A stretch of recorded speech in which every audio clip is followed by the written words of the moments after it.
Muy buenos días, señores socios. Aquí nos encontramos una vez más para dar inicio a esta nueva versión de Los Jueves con Norma. Esta vez, como les hemos venido comentando durante la semana, con un tema muy relevante, un proyecto de ley muy importante que puede tener importantes efectos en nuestro sector y en general en el empresariado, como es el proyecto de ley que amplía el catálogo de los delitos económicos. Como ustedes saben, y hemos venido durante muchos años señalando, esto parte ya hace una década con el proyecto de ley de responsabilidad penal de las personas jurídicas, que fue un requisito de Chile para entrar a la OCDE, pero ese catálogo con los años se ha ido aumentando y hoy los delitos económicos empiezan a formar parte del quehacer diario de la actividad empresarial. Durante este periodo hemos contado con nuestro expositor del día de hoy en varias oportunidades y él nos ha venido contando cómo ha venido avanzando y cómo se ha ido ampliando este catálogo de delitos económicos a través de los años. Y hoy lo tenemos invitado nuevamente y le agradecemos desde ya su siempre muy buena disposición para con nosotros, a don Sergio Huidobro. Como ustedes saben, ya es un conocido de la casa, integrante de nuestra Comisión de Legislación, abogado y experto en materias penales y también en materias económicas. Sergio es abogado, socio del estudio Figueroa y Llanes Huidobro y Salamanca y, como señalaba, experto en materias de derecho penal. Hoy este proyecto de ley que está en tramitación, Sergio nos va a explicar con todo detalle en qué etapa está, cómo se ve de aquí en adelante la implementación de este nuevo proyecto de ley. Y la idea es que él nos haga una presentación de unos 40 minutos, 45 minutos, y vamos a dejar al final un espacio para que ustedes nos puedan hacer las preguntas en el número de WhatsApp que, como siempre, está apareciendo en su pantalla en este minuto. Así que sin más presentaciones, dejo con ustedes a nuestro invitado. Sergio, muy buenos días. Muchas gracias por estar con nosotros una vez más. Hola Gonzalo, buenos días. Muchas gracias por la invitación. Para mí siempre es un gusto y un honor estar con ustedes conversando estos temas que van apareciendo en nuestra realidad nacional. Y tal como tú lo dijiste, hay varias oportunidades antes en que he estado conversando aquí, especialmente desde que en Chile se publicó hace ya unos 11 años, el año 2009, desde que se publicó ahí la ley que estableció por primera vez la responsabilidad penal para las personas jurídicas. Como tú bien dijiste, Gonzalo, en esa época se decidió dar este paso, que era absolutamente innovador en nuestra realidad legislativa, para de ese modo lograr que Chile fuera admitido en la OCDE. Y digo que fue un paso muy novedoso porque históricamente siempre se nos había dicho, se nos había enseñado a los que habíamos estudiado leyes, que la responsabilidad penal era solamente para las personas naturales. Y eso es porque cuando uno piensa en responsabilidad penal, la mente a uno como que automáticamente se le va hacia lo que es cárcel, lo que es privación de libertad. Y eso, esa sanción, evidentemente, es una sanción que solamente se puede aplicar en seres humanos, no en empresas o en personas jurídicas. Sin embargo, y yendo entonces en contra de esas como ideas bases que uno siempre había tenido en mente, el año 2009 se publicó esta ley y que estableció en Chile que por primera vez entonces las empresas, las personas jurídicas, iban a tener también responsabilidad penal. Evidentemente, las empresas no podían ir a la cárcel, ¿no es verdad? Pero se establecían entonces sanciones que fueran de todas formas muy fuertes, muy potentes, con la intención, entre otras cosas, de crear preocupación en las empresas y no incurrir en ese tipo de conductas, dado que estas sanciones eran extremadamente altas.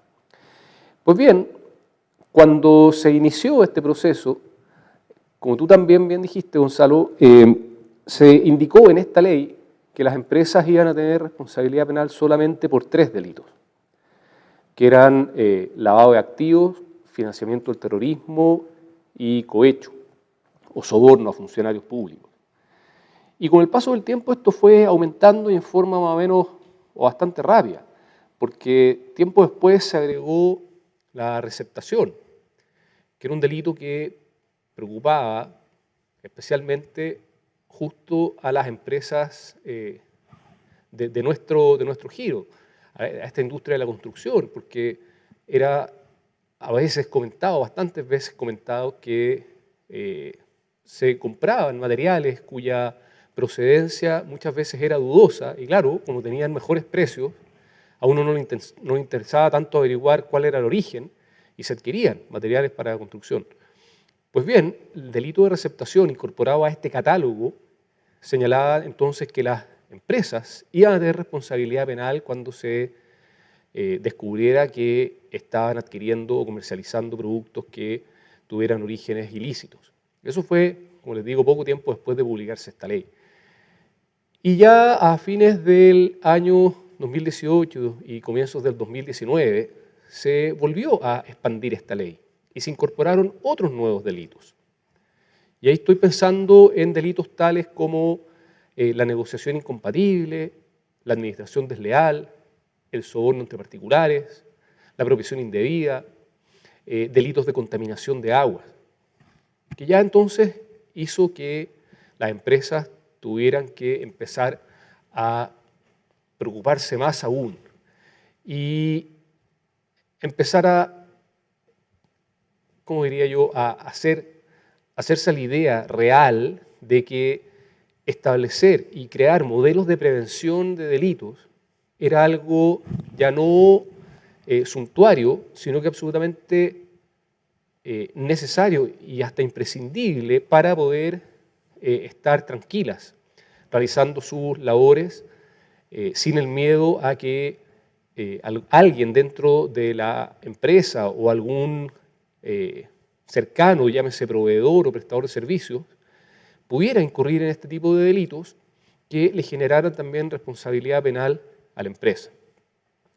Y el año pasado, durante el año 2020, este catálogo de delitos se agrandó aún más a raíz de la pandemia. Y se incorporaron otros 2 delitos por los cuales también pasaba a tener responsabilidad penal la empresa, que eran las conductas relativas a conseguir beneficios indebidos del seguro de cesantía y, por otra parte, y esto hay que tener mucho cuidado, obligar a concurrir a trabajar presencialmente a trabajadores cuyos domicilios estuvieran en cuarentena total. Bueno, de esta forma, fíjate que en pocos años, en 10 años, pasamos de 3 a 14 delitos, por los cuales responde penalmente la empresa.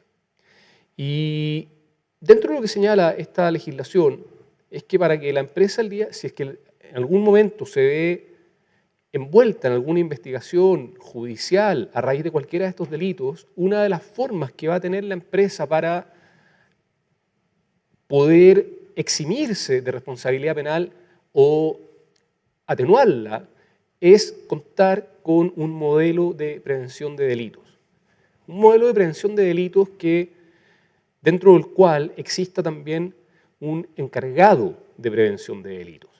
Un encargado con ciertas características que tengo la sensación, o más bien la seguridad, porque han aparecido estudios, por ejemplo, de la Universidad del Desarrollo. Yo hago clases de Derecho Penal hace muchos años en la Universidad del Desarrollo y ahí hace un año aproximadamente se publicó un estudio muy amplio sobre temas de compliance. Cuando digo compliance, estoy queriendo decir temas de cumplimiento, y dentro de lo que es cumplimiento de normativa penal de las empresas, es decir, modelos de prevención. Y dentro de este estudio que publicó la Universidad del Desarrollo, entre otras cosas decía que este puesto de encargado de prevención del delito en muchas empresas no se estaba realizando bien, en el sentido de que se está asignando este cargo a personas a las cuales se les daba menos poder que el que la ley entiende que tienen que tener. Y cuando digo menos poder, Estoy pensando en que este cargo sea uno que tenga, por ejemplo, acceso directo al directorio, es decir, incluso por encima del gerente general de las empresas. Y en muchas empresas ocurría que en la realidad se ponía en este cargo a personas que ya trabajaban en las empresas y que simplemente se les asignaba este cargo extra, quizás aumentando las remuneraciones, no lo sé, pero no se lograba uno de los objetivos que ha señalado esta ley desde el comienzo, que es que esta figura, el encargado de prevención del delito, tenga realmente un empoderamiento y una autoridad que le permita estar por sobre toda la organización y relacionarse en forma directa con el directorio para tener la autonomía que requiere tener este cargo. Y junto con eso, además, por ejemplo, un presupuesto para poder desarrollar estos modelos de prevención. Esto lo vimos, fíjense, y ahora ya comienzo a entrar en materia, con esto termino esta parte introductoria, perdón si ha sido muy larga, pero creo que es bueno contextualizar un poco cómo ha sido la historia de todo este tema. Estas ideas aparecieron con fuerza en el fallo del caso Corpesca, hace unos meses atrás, que tiene la característica de haber sido el caso en que por primera vez en la historia de Chile se condenó tras un juicio oral penal a una persona jurídica y por algunos de estos delitos, y entre otras cosas ahí aparecieron este tipo de señales, o se dijeron este tipo de cosas, que el encargado de prevención no tenía la autoridad que debería haber tenido, que habían cosas que se hacían en las cuales se pasaba por sobre él cuando en cambio se le debería haber pedido el visto bueno o autorización, que no había un presupuesto adecuado para el manejo del modelo de prevención. En fin, es primera vez que vemos que tras un juicio oral los tribunales ya empiezan a confirmar que estas ideas que vienen señaladas en la ley tienen que hacerse realidad para que la empresa pueda quedar exenta de responsabilidad penal o con una responsabilidad penal atenuada. En el caso que estoy comentando, no se aceptó el modelo de prevención, se dijo que en definitiva no cumplía con los estándares con los cuales debería haber cumplido, por lo tanto no le sirvió para eximirse o atenuar la responsabilidad penal de la empresa por los delitos relacionados con esta ley. Bueno, en esta línea, entonces, es que surge ahora la preocupación o la necesidad de estar observando atentamente qué pasa con un proyecto de ley que se está tramitando actualmente en nuestro Congreso y que dice relación no solamente con los delitos por los cuales puedan responder las personas jurídicas, que es sobre lo que más he hablado yo hasta ahora, sino que es mucho más amplio. Es un proyecto de ley que, si bien trae mucho contenido respecto de las personas jurídicas, ya lo voy a comentar, pero va mucho más allá que eso. Es un proyecto de ley muy amplio, que viene, diría yo, casi a introducir una reforma bastante estructural en todo nuestro sistema penal relativo a los delitos económicos. Y si te parece, Gonzalo, yo he traído, como tú anunciaste, una presentación que creo que puede ser útil ir mirando a medida que yo voy hablando los distintos temas, para efectos de que sea más entretenido también, más interesante para quienes nos puedan estar viendo esta mañana. Pongo ahí en primer lugar el origen y el estado de tramitación, algo muy breve, no quiero extenderme en esta parte, pero solamente informar que este proyecto se originó en la Cámara de Diputados, en 2 boletines que aparecen ahí, y actualmente se encuentra en segundo trámite constitucional de la Comisión de Constitución, Legislación y Justicia del Senado. Es decir, si todo anduviera bien, podría faltar 1 o 2 trámites más para que este proyecto se transformara en ley. Y eso entonces significa que podríamos estar muy cercanos en el tiempo a que algo como esto ocurriera. ¿Cuáles son los objetivos del proyecto? Fíjense que esto es lo que yo he puesto en mi percepción o ideas que he tomado también de distintas editoriales, en los diarios, columnas, artículos que se han ido escribiendo en estos últimos meses. Y me quedo, en definitiva, o un poco en forma resumida, con que estos creo que son los objetivos principales de este proyecto. Por un lado, hacer frente a una percepción de baja penalidad en los delitos de cuello y corbata. Esto también lo decía el otro día en la Comisión de Legislación, cuando hablamos sobre este tema, es algo que cuando yo en los cursos que hago de Derecho Penal en la universidad, cada ciertos años realizo visitas a las cárceles de Chile con los alumnos, siempre, el primer comentario que recibo por parte de ellos en la clase siguiente es ¿por qué en las cárceles se ve gente extremadamente sencilla en general por delitos que a veces parecieran no ser tan importantes? Estoy pensando en hurtos de celulares, de carteras, robos chicos, en fin, y en cambio cuando tenemos noticias de grandes delitos económicos no se ve a ninguna de las personas que han aparecido involucradas a grandes delitos económicos, a ninguno de ellos se los ve en la cárcel. Y eso le llama mucho la atención a los jóvenes. Y bueno, uno intenta explicar que el sistema que hemos tenido hasta ahora establece un sistema de penas basadas fundamentalmente en la importancia de los bienes jurídicos que se está intentando proteger a través de las normas. Y desde ese punto de vista, uno siempre enseña también que el bien jurídico más importante en nuestro derecho y también quizás en el mundo entero es el bien jurídico vida, ¿no es verdad? Y por lo tanto los delitos asociados a vulnerar la vida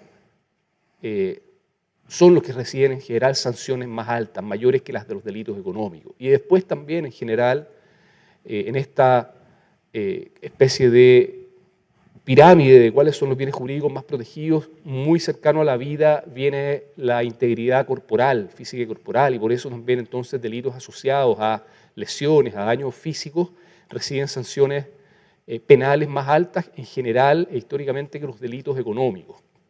Eso ha sido tradicionalmente así. Y bueno, cuando uno hace estas visitas entonces eso aparece de manifiesto, pero, insisto, llama mucho la atención en los alumnos. Por otra parte, también creo que aparece un objetivo del proyecto, estas son ideas que van más o menos en la misma línea, lograr una justicia legislativa y remover todo lo que impida sancionar en forma efectiva a quienes cometan delitos económicos. Esto es también la misma idea. Crear una regulación especial para los delitos económicos, que se adapte a las especiales características que tienen estos delitos, con un sistema de penas y cumplimiento de penas que sea especial para este grupo de delitos. Y también, creo yo, hay una idea de intentar robustecer la persecución penal empresarial. Esto especialmente a través de las grandes modificaciones que este proyecto trae respecto de lo que les hablaba al comienzo, la responsabilidad penal de las personas jurídicas, porque como vamos a ver, el cambio que se propone en este tema es también muy fuerte. En cuanto al contenido del proyecto propiamente tal, yo diría que en términos generales lo que viene a hacer es a sistematizar, a reorganizar, rearmar el catálogo de los delitos económicos y de los atentados contra el medio ambiente, que es otro gran tema que viene inserto en este proyecto, los delitos contra el medio ambiente.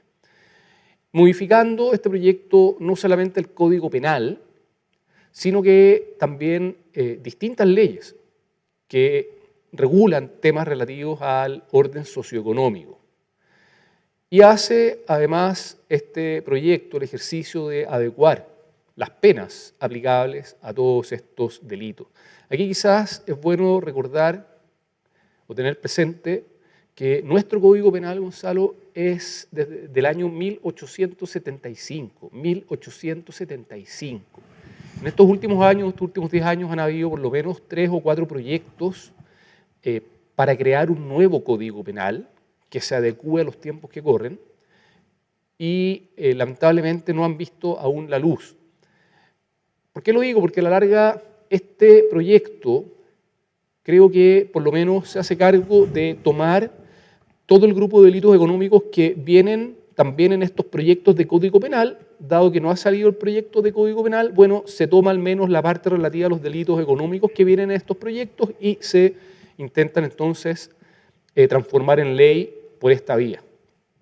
Que sea del año 1875, perdona, claro, no significa que todas sus normas sean de esa época. Hay, por supuesto, muchas de las normas del Código de esa época que han sido derogadas a lo largo del tiempo y han venido siendo modificadas. Pero así todo, el texto original y la gran mayoría del Código Penal que tenemos en Chile viene de ese año, fíjense. Ahora me meto en ya temas más puntuales de este proyecto. Y acá, Gonzalo, quizás no voy a poder meterme en demasiado detalle porque la verdad es que el proyecto es muy amplio. Y si me empiezo a meter en detalles, podríamos estar varias horas conversando y creo que la idea acá es tener una visión general, ¿no es cierto? Y que vayamos intentando ver de qué forma los temas que yo voy comentando aquí se pueden asociar a nuestra industria de la construcción, especialmente. Ahora, sin perjuicio que voy a intentar ir haciendo ese ejercicio, ir aterrizando estos temas a nuestra industria, de todas formas es necesario que vaya previamente yo diciendo cuáles son los lineamientos generales de este proyecto y ahí hacer después el ejercicio. Bueno, en primer lugar, este proyecto establece ciertos criterios para determinar cuándo ciertos delitos pueden ser considerados como delitos económicos y, por lo tanto, quedar regulados por un régimen legal especial. Nos da ciertos criterios. Y establece 4 categorías de delitos en base a estos criterios. Y estos criterios,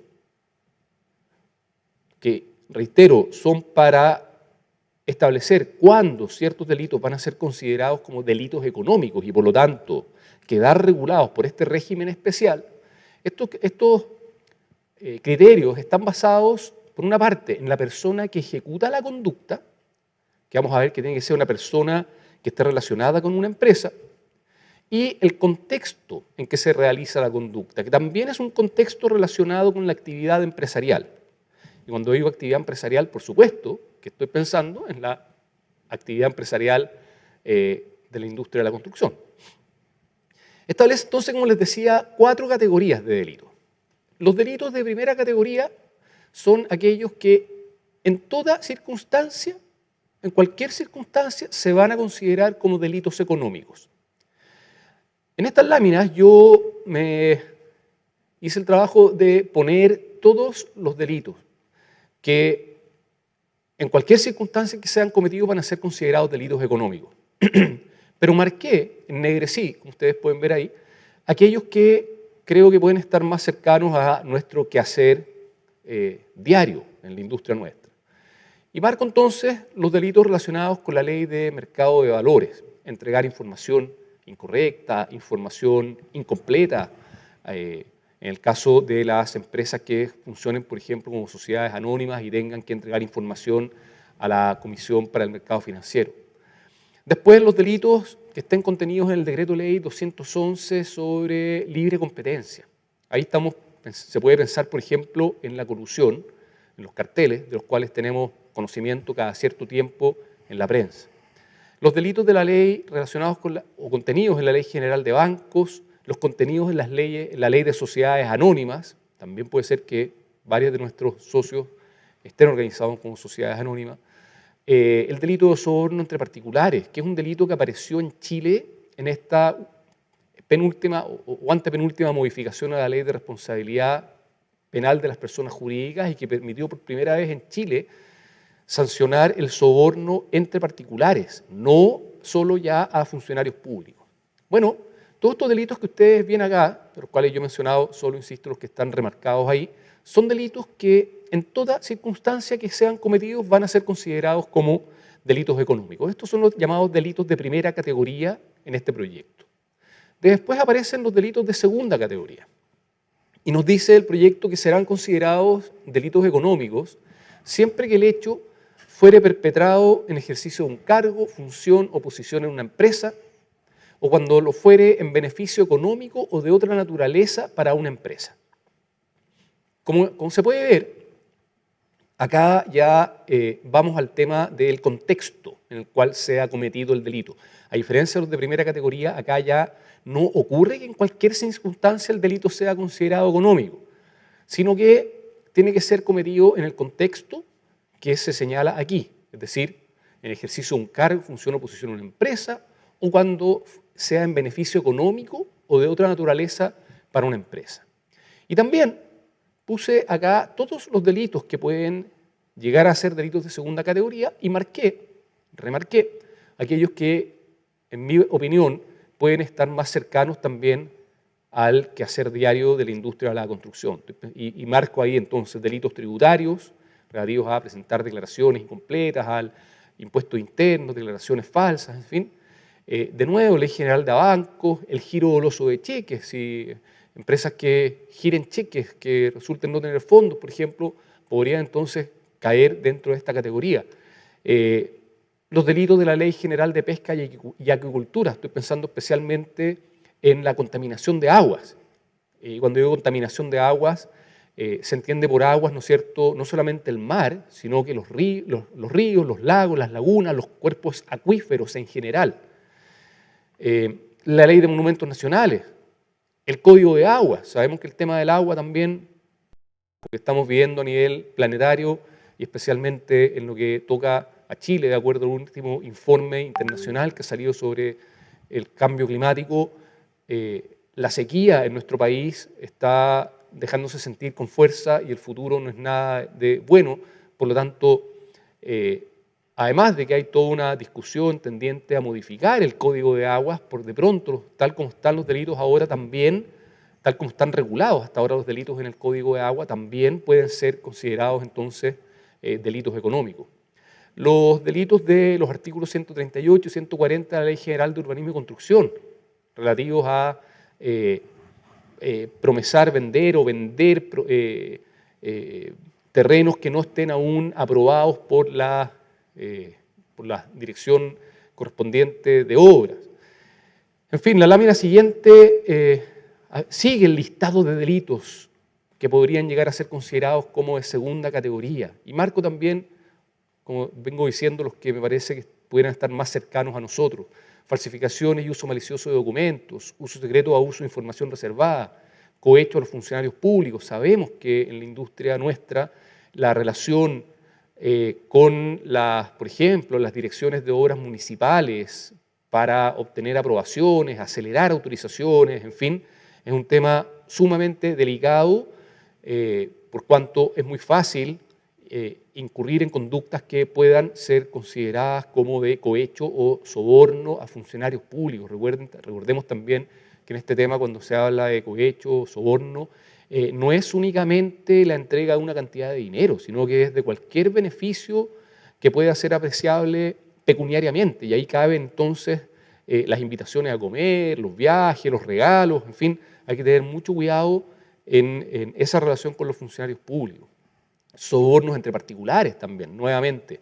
Aquí estoy pensando en, por ejemplo, proveedores de empresas de la construcción que puedan ofrecer también algún tipo de beneficio a alguien de la empresa constructora para que esa empresa contrate a ese proveedor en vez de otro que pueda ser mejor para la empresa, y que eso se logre a través de soborno. Bueno, también pasa a ser un delito económico. Usurpaciones de aguas, nuevamente el tema relativos a las aguas en las construcciones, cuando se está construyendo algo y se puedan eventualmente desviar canales de regadío o cualquier tipo para traer agua a la construcción. Nos vamos a ese lado. Las estafas y defraudaciones en general, la simulación de contratos, en fin, como vemos, es muy amplio el catálogo de delitos que, si es que son cometidos en los contextos que antes señalaba, es decir, por una persona que ejerza un cargo en una empresa o en beneficio de una empresa, puedan ser considerados entonces también como delitos económicos. Y el hecho de que sean considerados como delitos económicos, algo he dicho al comienzo, pero lo reitero, significa que quedan sujetos a un régimen especial, que ya vamos a ver qué características o particularidades tiene.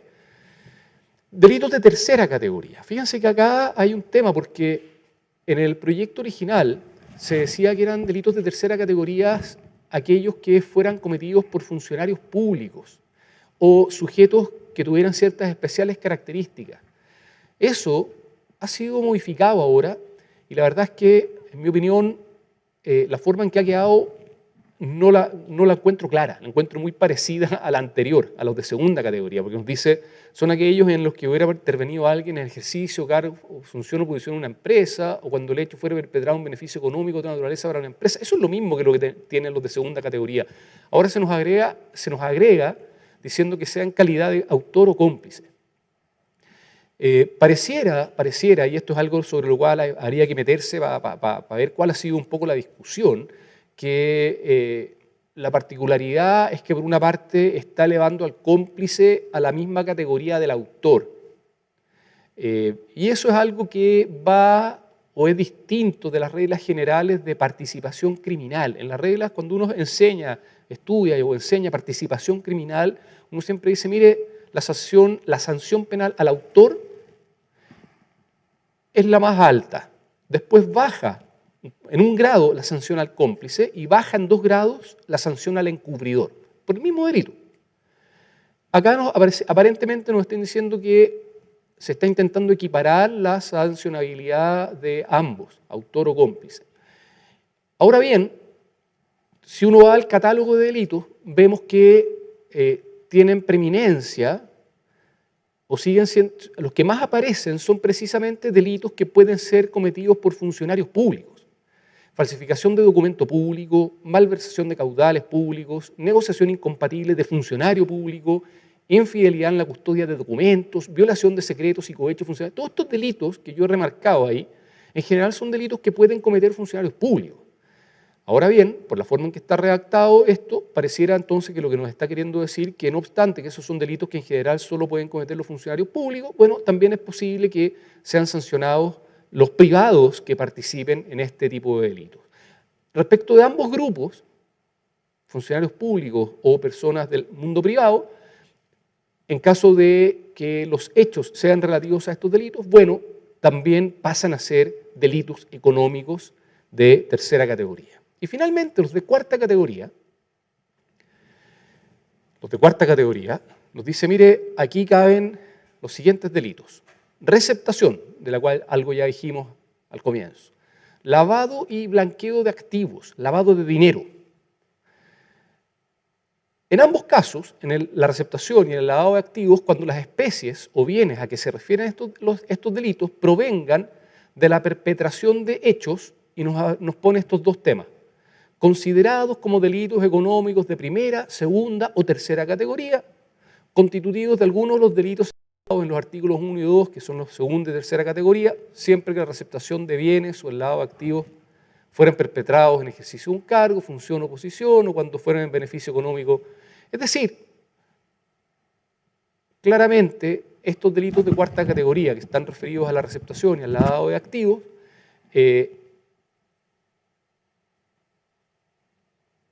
provienen o cuando provengan de cualquiera de todos los otros delitos que hemos mencionado en las otras 3 categorías. Es decir, es amplísimo la posibilidad de incurrir en esta cuarta categoría a través de la receptación o del lavado de activos. Entonces, lo que quiero dejar instalado, la idea que quiero dejar instalada desde ya, es que ojalá que a primera vista ya se vea la cantidad de delitos que pasan a ser considerados delitos económicos de acuerdo a estas 4 categorías. Yo en estas láminas, insisto, puse más o menos un detalle de todos los que van, pero son muchos, son muchos. El proyecto nos dice también, esto algo de tranquilidad, o vuelve un poco el alma al cuerpo, porque nos dice, mire, este proyecto, o la particularidad de las normas de los delitos económicos no van a ser aplicables a las empresas que sean consideradas micro o pequeñas empresas, de acuerdo a la ley 20.416. Recordemos que la ley 20.416 distingue las micros, pequeñas, medianas y grandes empresas de acuerdo a la cantidad de ingresos anuales que tengan. Y esto, insisto, entonces otorga un poco de tranquilidad en el sentido que nos dice que a las empresas que de acuerdo a esta legislación sean consideradas micros o pequeñas empresas, microempresas, estoy viendo acá, hice un torpeo porque no lo sabía de memoria, son las que tengan ingresos anuales inferiores a 2.400 UF, es decir, ingresos anuales inferiores a 72 millones de pesos más o menos, y las pequeñas empresas, las que tengan ingresos anuales inferiores a 25.000 UF, es decir, 745 millones de pesos. Y las medianas son las que tengan ingresos anuales inferiores a 100.000 UF, es decir, a 2.900 millones de pesos. A esas empresas, entonces, micros o pequeñas, no se les aplica esta legislación y a contrario censo, entonces, esta legislación sí se va a aplicar a las medianas y a las grandes empresas. Y digo que esta es una buena noticia porque por lo amplio que es el proyecto y por las cantidades de temas de los cuales hay que hacerse cargo, la verdad es que empresas que sean de estas categorías micros o pequeñas, la verdad es que creo que resulta inviable pensar que puedan hacerse cargo, sobre todo en lo que dice relación con la responsabilidad penal de la empresa, hacerse cargo de todo lo que trae este proyecto. ¿Qué pasa con las penas? Las penas, que esto es siempre lo que más, o es lo que más preocupa en las legislaciones penales. ¿Cuáles son las penas? Bueno, en primer lugar, podríamos decir que este proyecto trae o establece un régimen especial para determinar las penas privativas y restrictivas de libertad. Por una parte, el proyecto comienza diciendo que en general las penas van a ser las que se establezcan en cada delito, la pena aplicable. Sin embargo, agrega después que para determinar la pena hay un régimen especial. Y cuando digo determinar la pena, eso significa que normalmente el Código Penal o la ley penal, cuando trae señalado cuál es el delito, dice, mire, esta es la pena del delito. De presidio menor en su grado medio a presidio mayor en su grado máximo. Eso significa que hay varias posibilidades de pena en todo este marco. Y el Código Penal trae unas reglas que le permiten al juez, llegado el minuto de dictar la sentencia, decir, mire, dentro de este marco, aplicando las reglas del Código Penal, a usted le va a corresponder esta pena. Lo que hace el proyecto es decir, mire, respecto a estos delitos económicos no se van a aplicar las reglas del Código Penal, se van a aplicar reglas especiales que pongo yo ahora. Y estas reglas especiales que trae el proyecto son reglas que hacen que las penas en general terminen siendo más altas que las penas normales del Código. Entre otras cosas, en este tema, el proyecto dice, mire, no se van a aplicar tampoco las circunstancias atenuantes y agravantes que están en el Código Penal, que son las que uno normalmente oye cuando ve las noticias, irreprochable conducta anterior, reincidencia, sino que nos dice, mire, no, acá para estos delitos no vamos a considerar esas circunstancias atenuantes y agravantes del Código Penal, sino que estas son las circunstancias agravantes y atenuantes. Hay algunas que son simples y otras que son muy calificadas, nos dice el proyecto. Acá puse un par de ejemplos de atenuantes muy calificadas. Nos dice, por ejemplo, cuando el condenado actuó en interés de personas, necesidades o por necesidad personal apremiante. Cuando el condenado actuó bajo presión y en una situación de subordinación. Estos son ejemplos de atenuantes muy calificadas que trae el proyecto. Y ejemplos de agravantes muy calificadas, por ejemplo, el condenado participó activamente en una posición jerárquica superior en la organización en la que se perpetró el delito, es decir, gente que esté en los rangos superiores de la empresa, o el condenado ejerció presión sobre sus subordinados en la organización para que colaboraran en la perpetración del delito. Ejerció presión sobre el subordinado.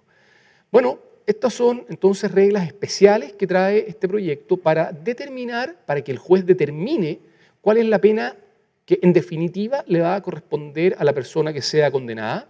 Como les digo, es un sistema especial, distinto del régimen general que contempla nuestro Código Penal.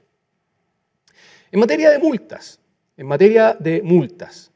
el proyecto nos dice, cada vez que alguien sea condenado, además de la pena privativa o restrictiva de libertad que le corresponda, todo delito va a conllevar también la pena de multa. y nos introduce acá algo también absolutamente novedoso en nuestra legislación al menos, que es hablar del sistema de días multa. Es decir, de acuerdo a cuál sea la pena privativa o restrictiva de libertad, la sanción de días multas va a ser más o menos alta. Mientras más alta sea la sanción privativa o restrictiva de libertad, más alta va a ser la sanción de días multa.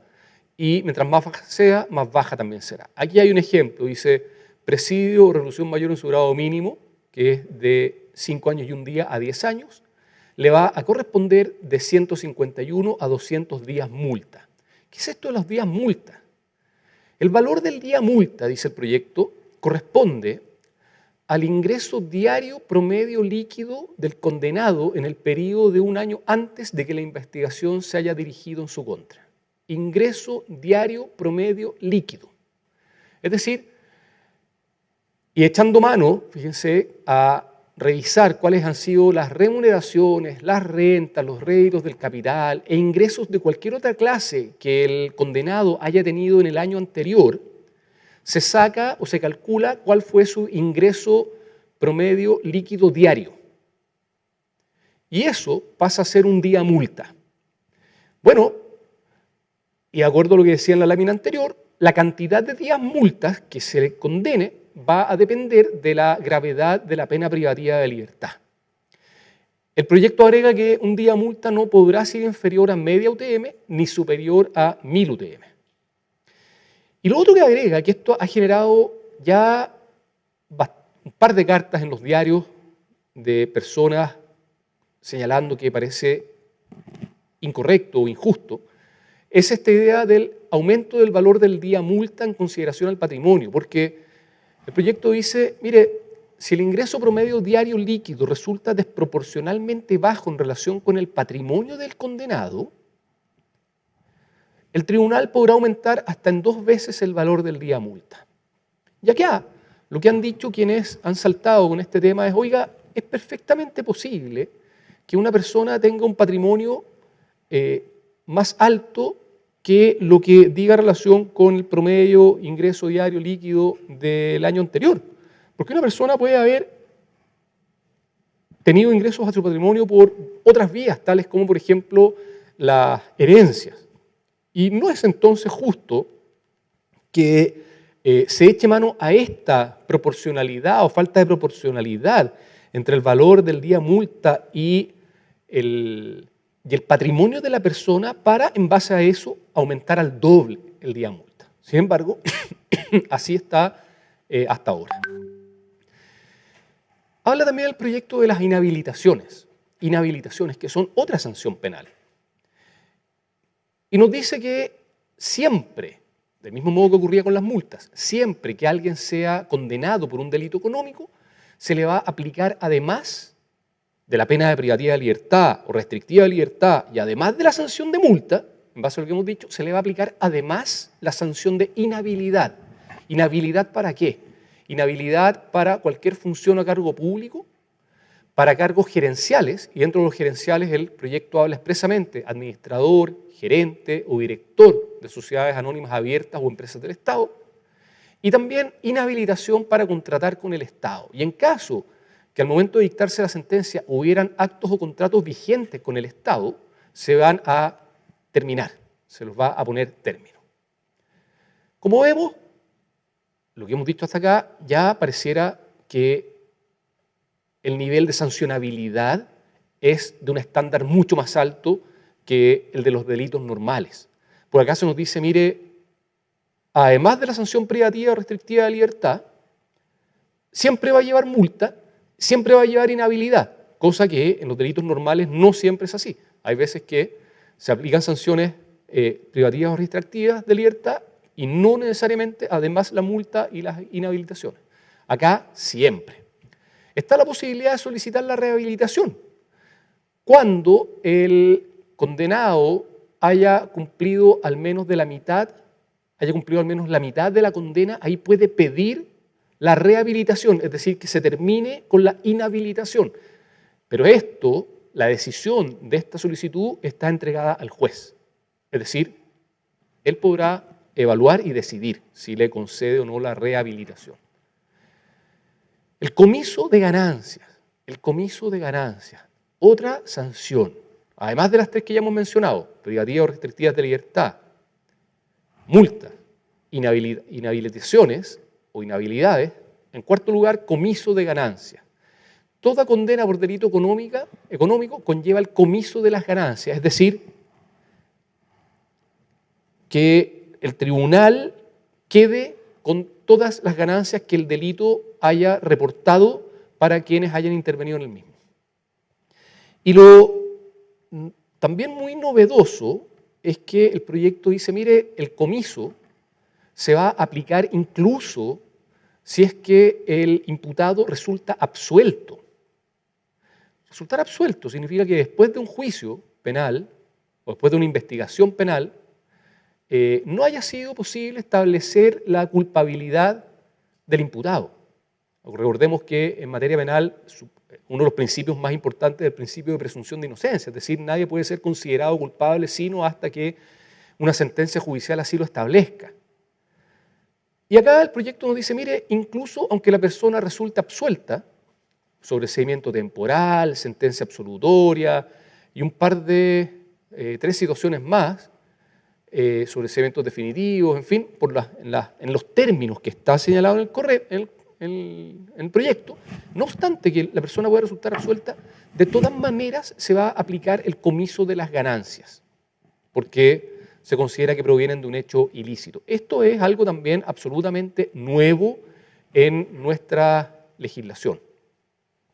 Finalmente, las penas sustitutivas. Las penas sustitutivas, Gonzalo, tienen relación con que cuando una persona es condenada penalmente después de una investigación o de un juicio penal, al imponerse la sentencia, cuando las penas son de cierta cantidad de años hacia abajo en general, la persona puede aspirar a que esa sanción privativa de libertad le sea sustituida por una pena tipo remisión condicional, reclusión nocturna, reclusión domiciliaria, libertad vigilada, servicios a la comunidad, en fin, hay una ley que se refiere a ese tema, a las penas sustitutivas.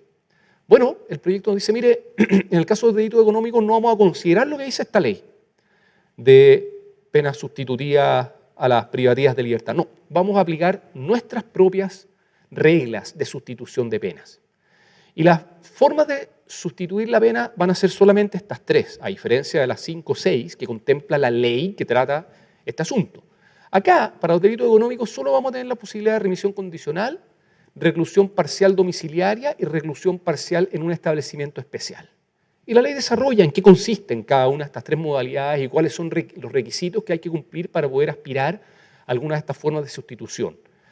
En términos generales, diría yo que para poder aspirar a esta forma de sustitución de pena, los requisitos son más altos que en los delitos económicos normales y por lo tanto es más difícil aspirar a poder tener una pena sustituida. Por lo tanto, las posibilidades de pena privativa de libertad verdadera, cárcel, aumenta mucho con esta legislación en comparación a los delitos o a las legislaciones normales. Otro tema. ¿Cómo estoy de tiempo para...? Nos quedan 5 minutos y después dejamos Perfecto. un pedacito voy a avanzar. para algunas preguntas. Perdón que me haya... es que es tanto, Gonzalo, que resulta complicado. Sí, pero tenemos hartas preguntas, así que estoy tratando de agruparlas por temas. Ok. Este es otro temazo en este proyecto, lo relativo a los delitos contra el medio ambiente, porque trae todo un párrafo nuevo a incorporarse en el Código Penal. En el Código Penal hay un párrafo que está con los artículos derogados hace muchos años, que son los artículos relativos a los delitos de vagancia y mendicidad, que están derogados hace muchos años. Bueno, ese que era un párrafo del Código Penal es reemplazado entonces por este párrafo relativo a delitos contra el medio ambiente. Y nos trae un catálogo bastante amplio de delitos contra el medio ambiente. En las láminas que vienen yo les puse cuáles son los delitos, los separé por las conductas que se sancionan y por las sanciones que traen aparejadas a estos delitos. No me voy a poder detener en leerlos o revisarlos con detenimiento porque son súper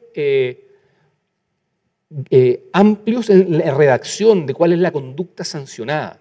Sí creo conveniente decir, y eso lo pueden leer ustedes después porque les voy a dejar la presentación, las pueden revisar ahí con más detenimiento. Sí, quizás señalar por una parte que sanciona tanto conductas dolosas como culposas, es decir, hechos que sean cometidos por falta de cuidado, por negligencia, por imprudencia. Y lo otro es que varios de los delitos son, a mi juicio, un poco imprecisos. Cuando dice, por ejemplo, afectación grave de uno o más componentes ambientales, nos habla de que tengan una extensión espacial de relevancia, que tengan efectos prolongados en el tiempo, que sean difícilmente reparables, que afecten significativamente los servicios o funciones del ecosistema.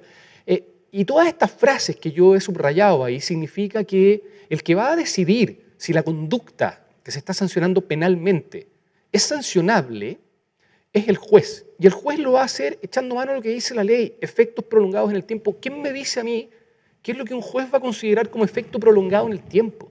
¿Quién me dice a mí cuándo un juez va a considerar que el hecho es difícilmente reparable? Es algo muy subjetivo, es algo muy ambiguo. Y en derecho penal lo que menos queremos es que los delitos sean ambiguos, queremos que la conducta esté sumamente bien descrita para saber exactamente qué es lo que, hasta dónde la conducta puede o no ser delictiva. Acá, en el ámbito de estos delitos contra el medio ambiente, en mi humilde opinión, hay varios que, desde ese punto de vista, me parecen muy amplios. Las penas privativas de libertad pueden llegar hasta los 10 años y las multas pueden llegar hasta los 6.265 millones de pesos. Es decir, estamos hablando de delitos cuyas sanciones son extremadamente duras.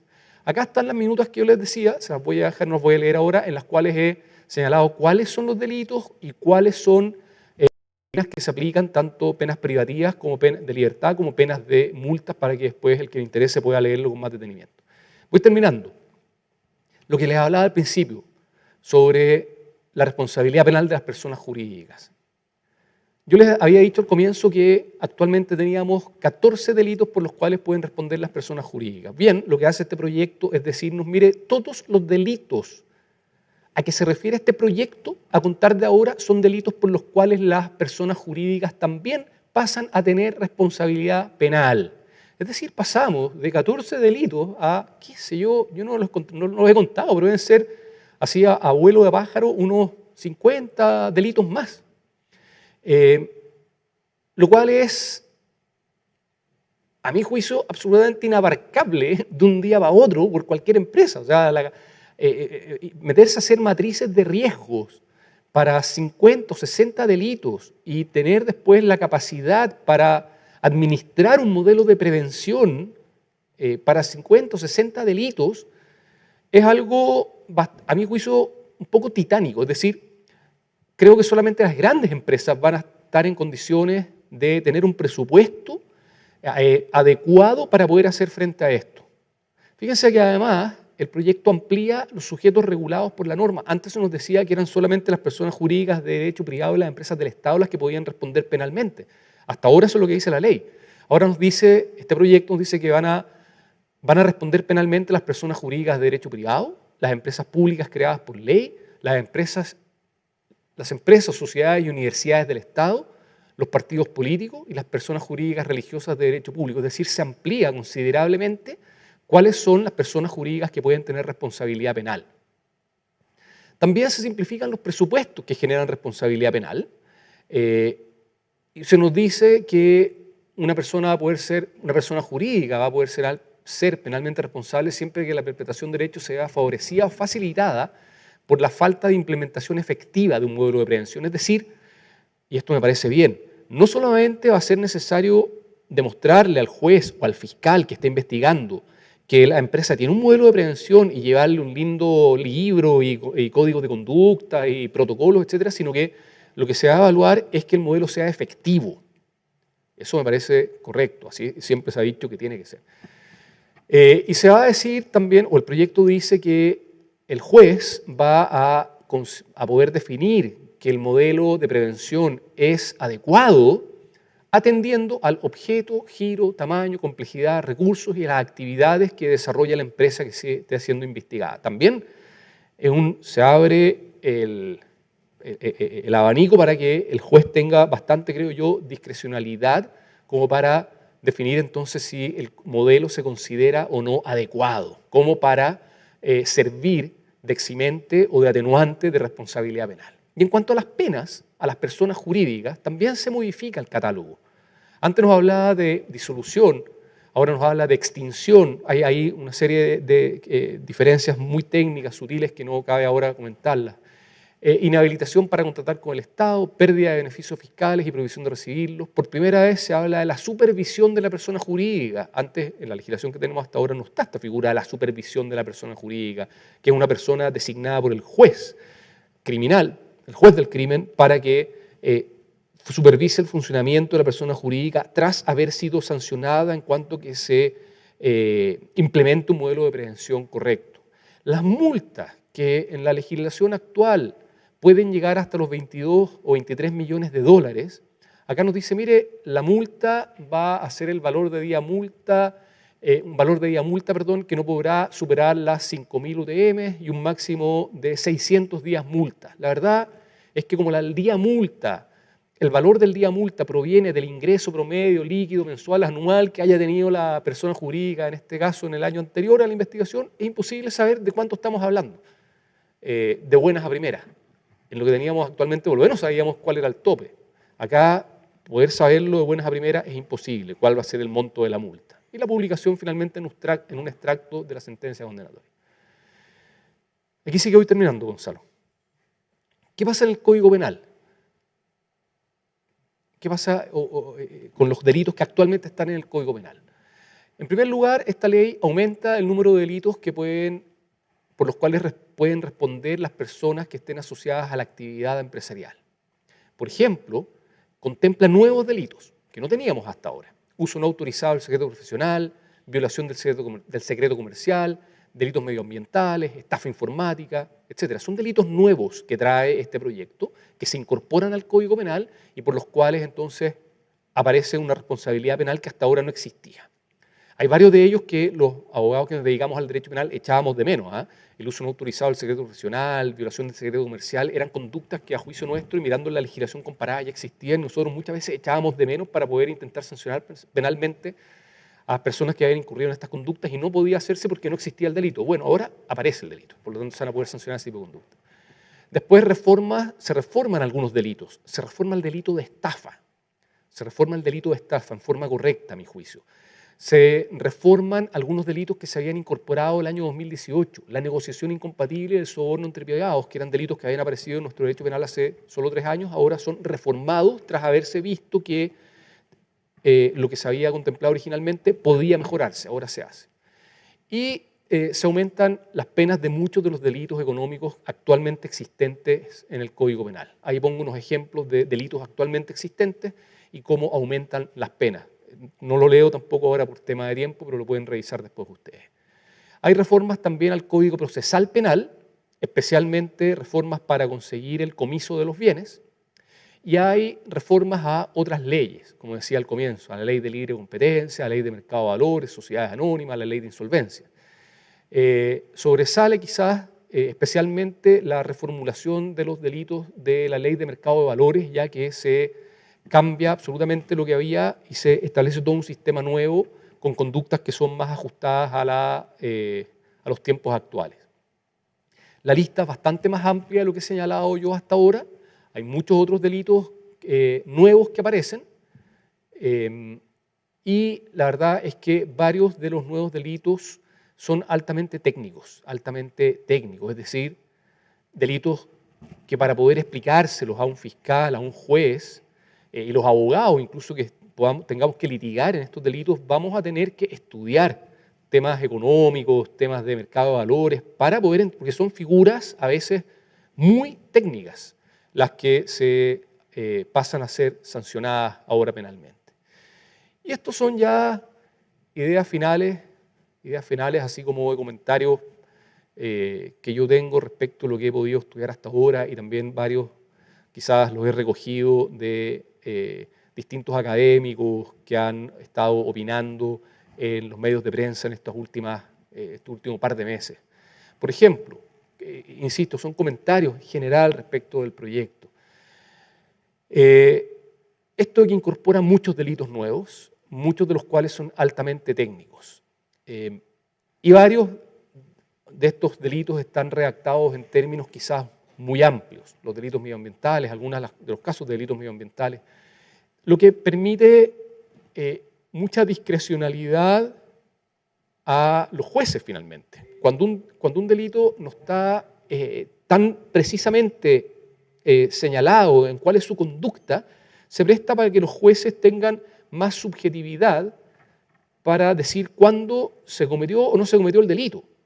Y esa mayor subjetividad es algo no muy esperado o no muy conveniente en el derecho penal, porque si el derecho penal es el que establece las sanciones más graves de nuestro ordenamiento jurídico, pensar que todos nosotros podamos quedar el día de mañana sujetos a la interpretación subjetiva que puede hacer un juez de una norma, y un juez que, nos guste o no, por mucho que tenga mucho prestigio en cuanto a un poder judicial, autónomo, en fin, pero la verdad es que las posibilidades de presiones de un tipo u otro existen. Entonces, me parece no bueno que estos delitos queden configurados, varios de ellos, en términos un poco amplios.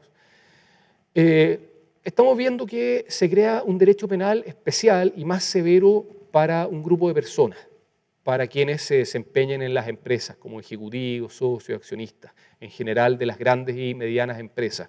Es un proyecto que respecto de este grupo de personas establece toda esta legislación que es más dura que la legislación aplicable en general a todo el resto de los ciudadanos.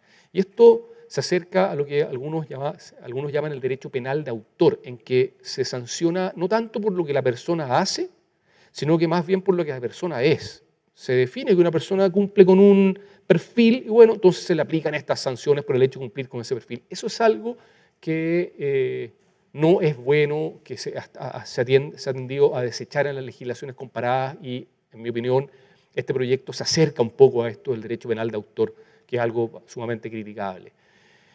Respecto al grupo de las personas que quedan abarcadas por este delito, disminuyen mucho las posibilidades de acceder a penas sustitutivas de la cárcel respecto de los ciudadanos normales. Para quienes queden dentro de este grupo, las posibilidades de acceder a penas sustitutivas a la cárcel disminuye considerablemente en comparación con el resto de los delitos. La persecución directa por el Ministerio Público. Hay delitos técnicos en los cuales se establece que para que el Ministerio Público pueda perseguir es necesario que se querelle el organismo técnico que conozca bien de estos casos. Es lo que ocurre, por ejemplo, con el delito de colusión del decreto ley 211, en que para que el Ministerio Público pueda meterse es necesario que después del juicio ante el Tribunal de Defensa de la Libre Competencia, la Fiscalía Nacional Económica presente una querella y ahí se puede meter el Ministerio Público. Acá, en cambio, respecto a todos estos delitos, en general, se puede meter directamente el Ministerio Público, sin necesidad de una querella del organismo técnico que más conozca estos temas. Y en lo que dice en la parte final, también se concede acción popular para que cualquiera se pueda querellar en contra de las personas jurídicas cuando se trate de hechos que puedan causar graves consecuencias sociales y económicas. La regla general en materia penal es que se pueden querellar la víctima del delito. Acá no está diciendo, mire, no, acá cualquier persona se puede querellar, aunque no sea víctima, con tal que el delito pueda causar graves consecuencias sociales y económicas. ¿Quién me dice nuevamente cómo se va a definir que un delito pueda causar o no graves consecuencias sociales y económicas? Es algo también subjetivo y se presta entonces para presentación de querellas por cualquier persona que después vaya a la prensa y que, mira, presenté una querella contra tal empresa porque considero que los hechos están causando graves consecuencias sociales y económicas.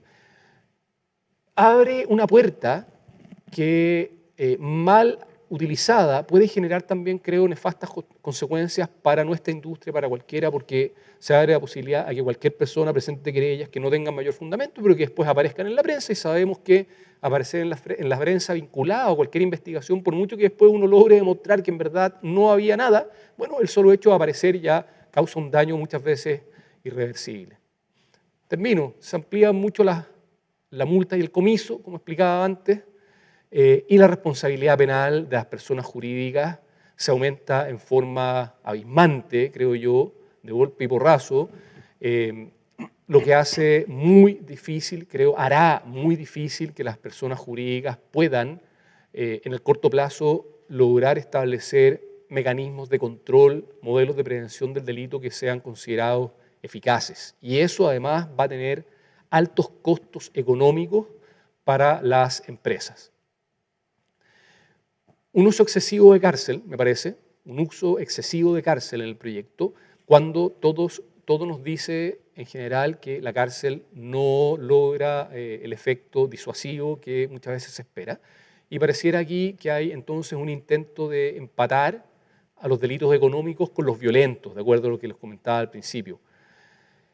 Y finalmente aumenta, creo, mucho la discrecionalidad de los entes de persecución penal, llámese Ministerio Público y de los jueces penales, para apreciar si un hecho es o no constitutivo de delito. Esto puede dar lugar a interpretaciones demasiado amplias que me parece que no son convenientes en un derecho penal que intenta cumplir con el principio de legalidad en cuanto a que los ciudadanos sepamos de antemano cuáles son las conductas que se sancionan penalmente y cuál es la pena. Acá creo que se abre un poco demasiado la discrecionalidad y eso es algo que a mí no me parece bueno desde el punto de vista de la legislación penal. Eso es, Gonzalo, te agradezco mucho la paciencia y perdón lo extenso, pero la verdad es que, insisto, el proyecto de ley es tremendamente grande. Por lo tanto, intentar resumirlo en menos de estas ideas principales resulta un poco complicado. Muchas gracias, Sergio. La verdad es que muy completa la presentación. Hay estos que quedaron bien preocupados. Creo que los efectos pueden ser bien importantes, ¿no? Sobre todo por lo que tú señalabas, de repente este exceso de discrecionalidad, ¿no? Y a pesar de que estamos bien pasados en la hora, hay algunos temas que me gustaría plantearte y que tienen que ver fundamentalmente con esto último. Una pregunta que me llamó la atención es qué pasa con la constitucionalidad de un proyecto como este, en tanto refleja estos espacios de discrecionalidad o de arbitrariedad a la hora de catalogar un delito o de imponer una pena.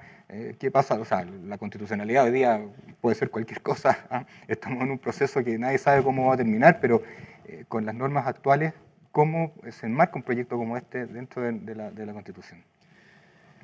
Mira, ese es un temazo. En términos generales, sabemos que durante el proceso de tramitación de una ley se puede recurrir al Tribunal Constitucional para que se pronuncie sobre la constitucionalidad o inconstitucionalidad de uno o más preceptos que vengan en el proyecto.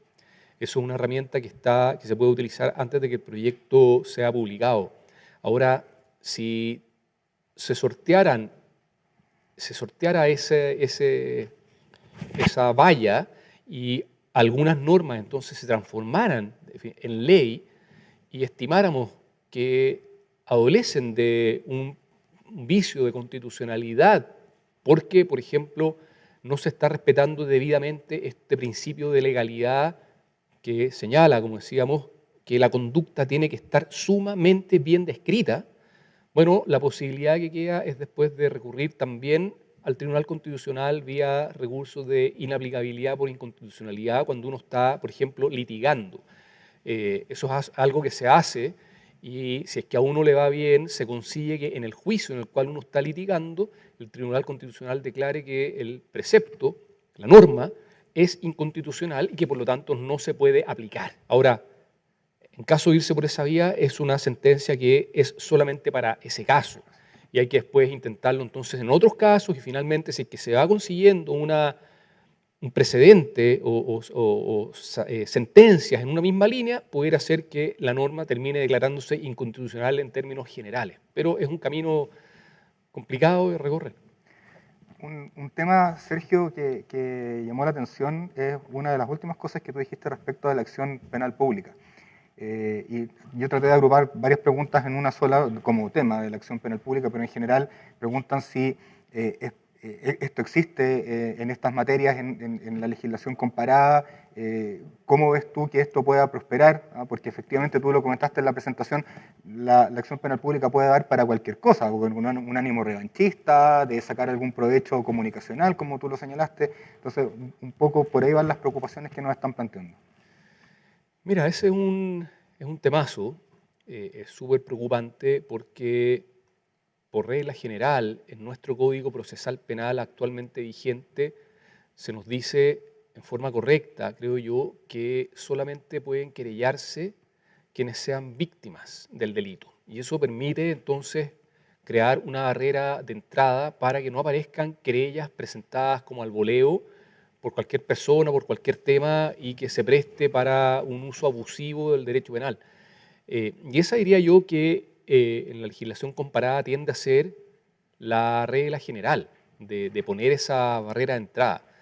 Y por otra parte, está también la idea de que en aquellos delitos que sean más técnicos, tipo los decretos, la colusión del decreto ley 211, los delitos tributarios, delitos de ese tipo, por reglas, ahí la legislación comparada varía un poco, pero también la idea que predomina más es que ese tipo de situaciones permitan la incorporación de los órganos persecutores fiscales, que en nuestro caso, en el caso chileno, es el Ministerio Público, una vez que el organismo técnico pertinente decida que hay antecedentes suficientes como para iniciar un juicio penal.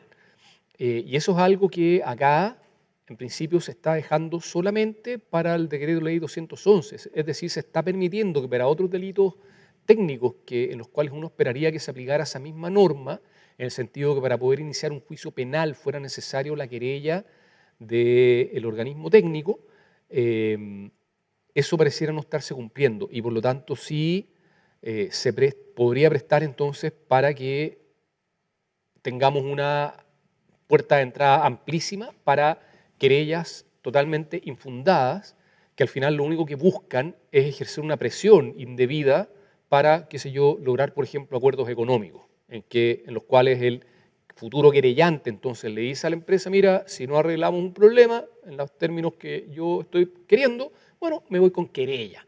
Y el momento que presento una querella criminal, al tiro llama a un periodista, lo tiro en las redes sociales, aparece y entonces eso es una cuestión muy no querible, creo yo. La instrumentalización del derecho penal y en la forma que está puesto ahora me parece que lo deja bastante expuesto, bastante abierto, y a todas las industrias, por supuesto, la nuestra. Eso es un tema que generó varias consultas, por eso creo que es un tema importante de seguir viendo cómo termina finalmente esto. Sergio, seguramente esta pregunta la hizo un abogado. Dice, esto parece una ley penal en blanco, seguramente por el comentario que tú hiciste, sobre todo respecto a los delitos ambientales, donde el tipo penal pareciera no existir, sino que más bien se desarrolla un tipo de conducta, pero no queda claramente definida cuál es. Bueno, es una posibilidad, técnicamente hablando, claro, las leyes penales en blanco son aquellas en las cuales una parte de la conducta está señalada en otra ley. Acá diría yo que en términos generales la conducta está señalada en esta ley. Podría ocurrir que en ciertos delitos parte de la conducta esté remitida a otra ley. No lo veo tanto yo en este caso. Acá yo veo que más que esa figura está un tema de ser muy amplia la tipicidad, de ser tipos penales muy abiertos. Más que leyes penales en blanco, es un tema ya bien técnico penal, yo creo que la idea va hacia allá, y sí concuerdo con ella, que en definitiva los tipos penales, las conductas, en varios casos, como por ejemplo en los delitos contra el medio ambiente, quedan demasiado abiertas, demasiado imprecisas, demasiado amplias. Y eso, como hemos dicho, desde el punto de vista penal, es muy poco querible. Sergio, hay varias preguntas más, como una sobre el artículo 138,